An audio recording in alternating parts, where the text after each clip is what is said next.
রেশনে 10,000 কোটির দুর্নীতি আদালতে চাঞ্চল্যকর দাবি ইডির রেশনে 10,000 কোটির দুর্নীতি আদালতে চাঞ্চল্যকর দাবি ইডির শুক্রবার রেশন বণ্টন দুর্নীতি মামলায় ধৃত বাকিবুর রহমানের জামিন মামলার শুনানি ছিল ইডির বিশেষ আদালতে।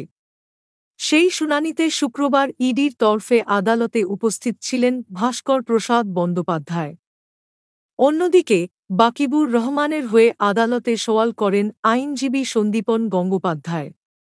শুক্রবার শুনানি চলাকালীন বিচারক জানতে চান যে 6টি ফের দায়ের হয়েছিল, তাতে মোট কত জিনিস বাজেয়াপ্ত করা হয়েছে, কত টাকা পাওয়া গিয়েছে। আগেও প্রশ্ন করেছিলাম, আজও করলাম। এর জবাবে ইডির আইনজীবী জানান, 4,250 কুইন্টাল রেশন সামগ্রী উদ্ধার হয়েছে। বাকিবুর রহমানের কোম্পানি নক রাইস মিল থেকে 1,000 কোটি টাকার দুর্নীতির হদিশ মিলেছে। পরবর্তীতে রাজ্যের বিভিন্ন রাইস মিল থেকে আরও 9,000 কোটি টাকার দুর্নীতির হদিশ পাওয়া যায়।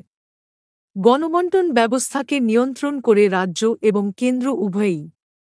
এক্ষেত্রে রাজ্যের তরফে যদি কোনো যথাযথ তদন্ত না হয়, তাহলে সেটা আইনকে অবমাননা করা হয়। আমরা যতটা সম্ভব তদন্ত করেছি, নইলে সেটা সমাজের সঙ্গে অন্যায় করা হতো।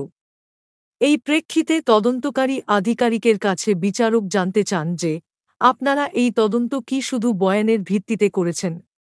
এর উত্তরে ইডির তদন্তকারী আধিকারিক জানান, না। তিনি জানান, শর্ট সাপ্লাই হয়েছিল।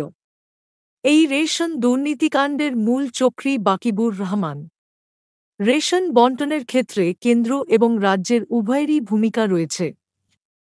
তিনি আরও জানান, পশ্চিমবঙ্গবাসীর প্রতিদিনের আটার চাহিদা অত্যন্ত কম। তাই 1,000 কেজি আটা বিক্রি করতে গিয়ে যদি 2,000 কেজি আটা পড়ে থাকে, তাহলে সেই আটা পুনর্ব্যবহার করা হতো। আবার নতুন 1,000 কেজির বস্তায় 20 কেজি পুরনো আটা থাকত এবং 6,000 কেজি থাকত নতুন আটা। এভাবেই 1,000 কেজির বস্তায় 8,000 কেজি